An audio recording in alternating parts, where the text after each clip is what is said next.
L'histoire du pergélisol, le permafrost en anglais, ce sol dont la température demeure inférieure à 0 degré Celsius pendant au moins 2 années consécutives, est indissociable des grands cycles climatiques de la Terre et de l'évolution de la géologie boréale.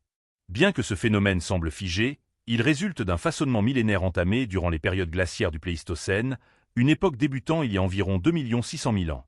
Lors des cycles de glaciation successifs, notamment la dernière période glaciaire nommée le Würm en Europe ou le Wisconsinien en Amérique du Nord, des couches massives de terre, de roches et de glace se sont consolidées sur des profondeurs atteignant parfois 1500 mètres, comme nous l'observons en Sibérie. Contrairement aux glaciers qui recouvraient les continents, le pergélisol s'est développé dans des zones non englacées mais extrêmement froides, où le gel a pu pénétrer profondément dans la croûte terrestre sans être protégé par une calotte de glace.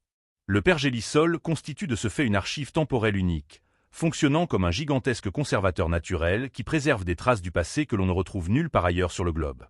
C'est dans ces sols gelés que les chercheurs ont découvert des spécimens de la faune géante disparue, tels que des mammouths laineux, des rhinocéros à narines cloisonnées et des lions des cavernes, dans un état de conservation exceptionnel, incluant parfois la fourrure et les tissus mous.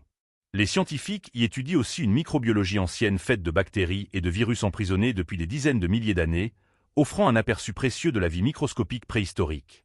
Au fil des millénaires, la végétation morte a été emprisonnée dans le gel avant de pouvoir se décomposer, ce qui a transformé ces terres en un immense réservoir de carbone organique. Si les populations autochtones du Grand Nord composaient avec ce sol gelé depuis des temps immémoriaux, sa découverte par la science institutionnelle est plus tardive. Au XVIIe et XVIIIe siècle, les explorateurs russes et les colons en Amérique du Nord rapportent l'existence de terres qui ne dégèlent jamais, même en été, rendant l'agriculture et le creusement depuis extrêmement difficiles. Au XIXe siècle, l'essor de la géocryologie voit des savants comme Alexander von Humboldt s'intéresser aux limites géographiques de ce phénomène. Enfin, au XXe siècle, la terminologie s'affine lors de recherches militaires pour la construction de routes et d'infrastructures durant la Seconde Guerre mondiale. Le tournant contemporain est celui d'une dégradation rapide car, aujourd'hui, l'histoire du pergélisol entre dans une phase critique. Avec le réchauffement climatique global, la couche active, cette partie supérieure qui dégèle chaque été, s'épaissit de façon alarmante tandis que les couches profondes commencent à fondre pour la première fois. Ce dégel libère des gaz à effet de serre, le méthane et le dioxyde de carbone, restés captifs depuis la dernière ère glaciaire, créant ainsi une boucle de rétroaction qui accélère le réchauffement de l'atmosphère. Ce qui fut autrefois le socle stable des régions arctiques devient aujourd'hui un terrain mouvant, transformant radicalement les paysages de la toundra et de la taïga.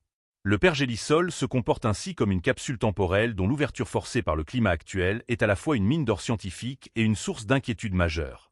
Le gel permanent a permis de conserver des spécimens dans un état de fraîcheur presque irréel, loin de la simple fossilisation minérale, grâce à une momification par le froid.